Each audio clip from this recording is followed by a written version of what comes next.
Have you ever paused to consider that perhaps genuine strength lies precisely in staying quiet? That quietness, often seen as a sign of weakness, can be the sharpest tool in social interactions.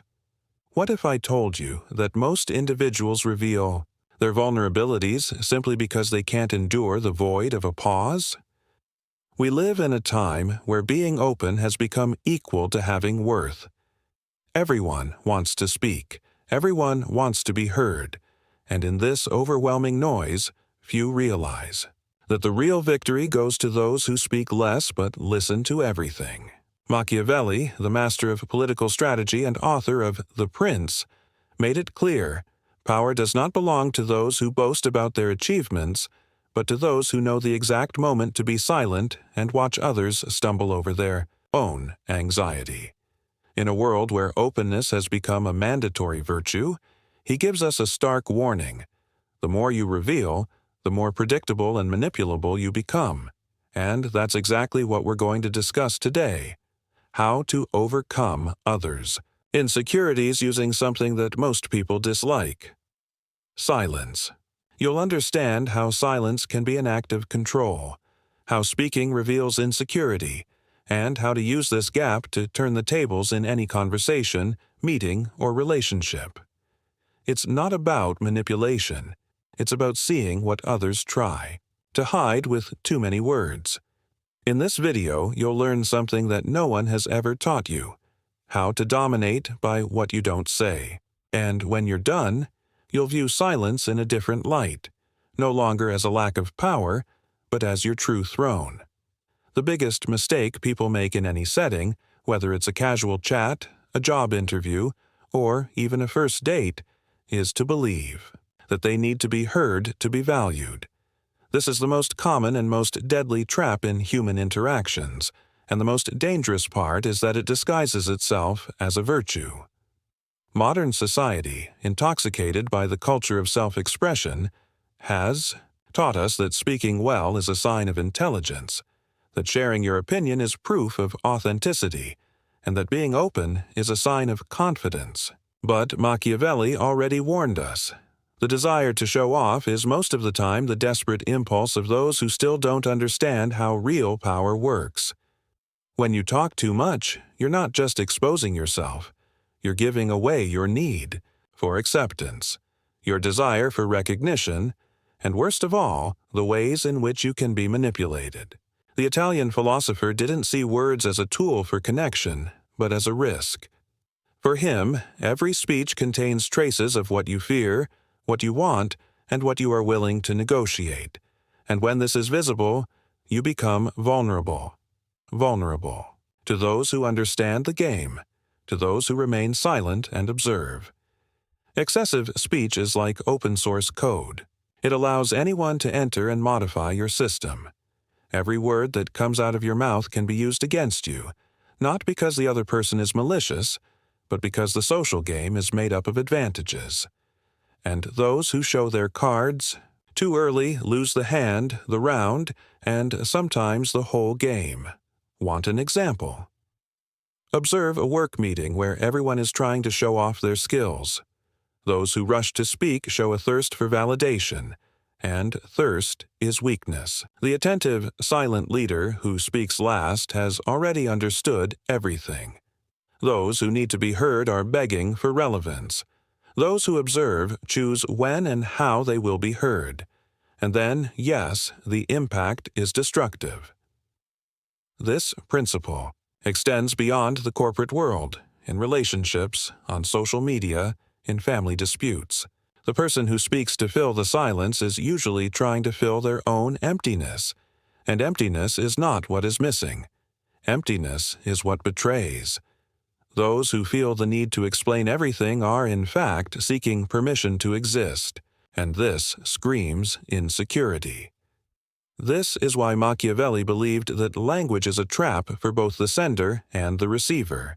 When misused, it transforms legitimate intentions into tools for dominating others.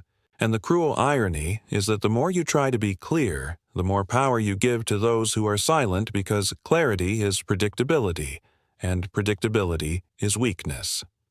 Now imagine the opposite. Someone who speaks little but observes carefully, who does not rush to respond, who listens more than reacts, who lets the other person express their desires, their contradictions, their fears without interrupting. This is the true strategist. He understands that power does not lie in speaking, but in listening. It is not about the beautiful speech, but about reading what the other person is trying to hide with beautiful words. And here is the brutal twist. While the insecure speak to assert who they are, the powerful remain silent to discover who the other person is. This is the key. Silence, when used well, is not absence. It is concentrated presence. It is the space where the other person reveals themselves. And this is why the masters of the social game are in no hurry. They do not need to be heard all the time because they have already understood that those who talk too much are, without realizing it, giving away the map of their insecurities. Machiavelli did not say this directly, but his subtext screams, "The more the other person talks, the more you gain." And to do this, you need to learn to keep quiet, not out of shyness, not out of fear, but out of strategy, and more than that, out of control. Because from the moment you recognize this error, the error of wanting to be heard before understanding the terrain, you begin to reverse the logic. You stop begging for space and start filling the silence with presence. And that's when the game changes. That's when silence becomes a weapon, and even more so, a trap. But why does silence bother people who are insecure so much? And how can this reaction be used to your advantage? There is a harsh truth that few have the courage to admit. Silence only bothers those who are insecure. Those who are in a hurry to fill the void in a conversation are usually trying to silence an internal noise. Doubts, fears, the feeling of not being enough. And that is exactly where the gap lies, because those who master silence do not just watch it happen. They provoke this collapse. Machiavelli never treated speech as a virtue in itself. For him, speech was only useful when it served a strategic purpose. Silence, in turn, was a tool for observation, analysis, and power. In a clash between two minds, the first one who becomes desperate to speak is usually the weaker one. Why? Because prolonged silence acts like a cruel mirror. It forces the other to deal with their own discomfort, and most people are not prepared for this. This dynamic is more visible than one might imagine. In negotiations, for example, there's a classic technique used by great negotiators. After a proposal, they remain silent, nothing, not a word. The other side, uncomfortable with the void, rushes to fill it with concessions, justifications, and fears disguised as arguments. Insecurity speaks first, always, and it doesn't just speak, it shouts. Psychology explains this with a phenomenon called social silence aversion. Human beings instinctively associate silence with rejection, tension, and judgment. That's why, in confrontational situations, one person's silence causes anxiety in the other, and anxiety leads to mistakes. Just like in a game of chess, where a hasty move gives the game away. Silence here is the time you buy while the other person melts away. And this applies to all levels of social life. Think about a first date. Those who feel the need to impress by talking nonstop are usually the ones who fear rejection the most. On the other hand, those who are comfortable with silence convey security, solidity, and even a certain mystery. And mystery always attracts more than compulsive transparency because mystery allows projection. The other person imagines, interprets, completes, and that's where the fascination is born. You don't need to sell yourself. You let the other person buy your image by choice. Machiavelli understood this game deeply. He knew that by creating a field where the other person feels compelled to talk too much, you gain a strategic advantage because excessive talk tends to generate contradictions, lapses, and revelations. The anxiety of speaking makes the person give away more than they would like, and silence in this scenario acts like a magnifying glass. Everything that is said without a filter becomes clearer. But be careful. Silence is only powerful when accompanied by presence. It is not enough to be silent and seem distant. Effective silence is active. It is a look that listens, a posture that provokes, the restrained breathing that forces the other person to break the rhythm. Those who remain silent with active presence become a screen where the other person projects their insecurities, and this projection is strategic gold. It is there that you identify where to push, where to retreat, where to dominate. In leadership disputes, this technique is destructive. The leader who listens more and speaks less creates a field of reverence. He doesn't need to assert his authority. It is perceived because while others fight for verbal space, he distributes silence, and silence in excess becomes expectation. Expectation becomes power. When he finally speaks, his voice carries the weight of waiting, and the weight of waiting shapes the perception of value. This logic is cruel but real. In competitive environments, those who need to justify every action lose ground. Constant explanation is, in itself, a confession of doubt. On the other hand, those who remain silent, even in the face of accusations or pressure, convey something more dangerous, uncertainty about their next move. And those who don't know what to expect retreat because the unknown generates more respect than the predictable. Do you want a classic example? In mafia movies, the leaders are never the ones who speak loudly. They are the ones who observe in silence while everyone explains themselves. When they finally speak, it is to give orders, not to ask for understanding. This stereotype comes from a social truth. Well-placed silence generates fear, and fear, when controlled, generates power. Now, here's the most important part. The silence that disarms is not just the absence of speech. It's the presence that imposes rhythm. When you learn to use silence to create discomfort in the other person, you take control of the interaction. And that control comes not from what you say, but from what you make the other person say.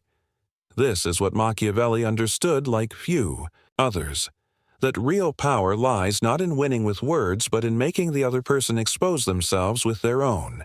And to do that, you don't need to speak better. You just need to speak less and listen with intention.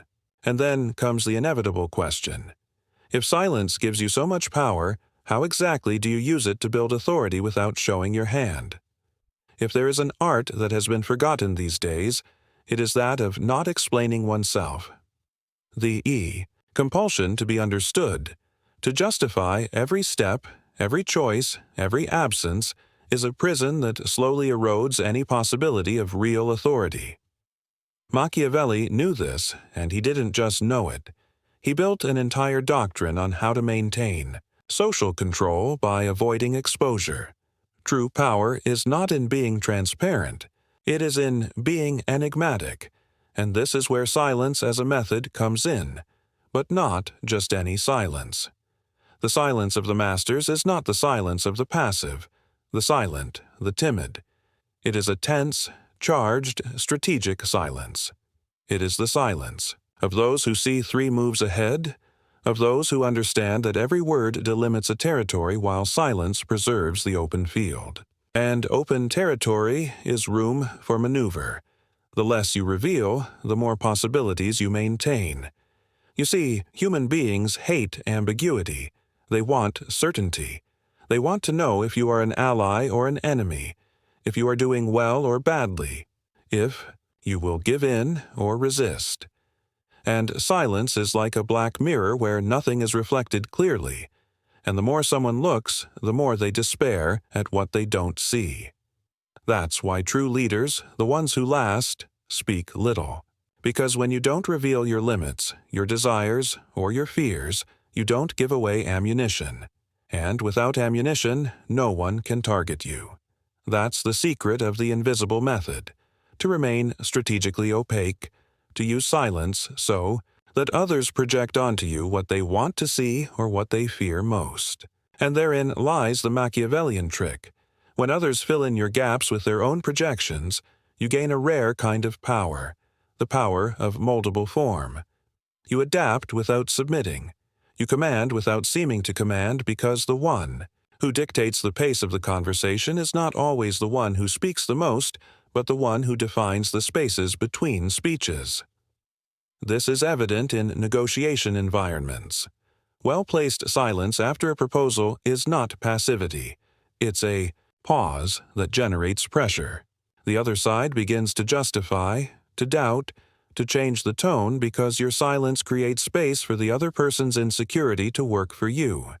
And if speech gives away, silence shapes it. There are several practical ways to apply this.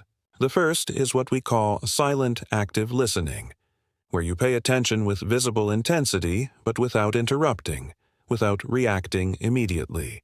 This conveys presence. The person speaking feels that they are being observed, even judged. This, in itself, changes the behavior of the other person, who begins to measure what they say more and, at the same time, reveals more than they would like, trying to appear in control. The second is the tactical pause at key moments in a conversation. Do not respond immediately. Wait, let the weight of the silence act like a blade. This pause, often uncomfortable, changes the dynamics of the conversation.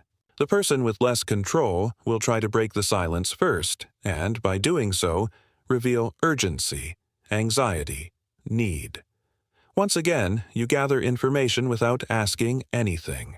And, finally, the most advanced, punitive silence in relationships where there's a power struggle, leadership, relationships, politics. Silence used as a response to provocation or error is a direct message. You don't deserve my reaction.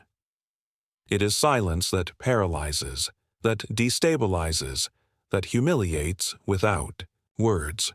Machiavelli would say that this is not gratuitous cruelty but a tactic of domination, because those who provoke, expecting a reaction and receiving nothing, find themselves confronted with their own emptiness. But all of this requires something that few have: discipline, the discipline of not reacting, of not justifying oneself, of not defending oneself. The discipline of understanding that power is not about having the last word. It is knowing that sometimes the absence of it resonates much more. Silence at this level is not an isolated technique. It is a mental state. It is the posture of those who understand that in a noisy world, the true alpha is the one who speaks only the essential and who dominates everything that is kept silent. And what's more, silence has a brutal emotional advantage. It does not wear you down. It does not contradict itself. It does not need to be revised. Words, once spoken, cannot be taken back. Silence, once maintained, can be filled with any narrative, including one that favors you. You may think that all this sounds cold, but think again.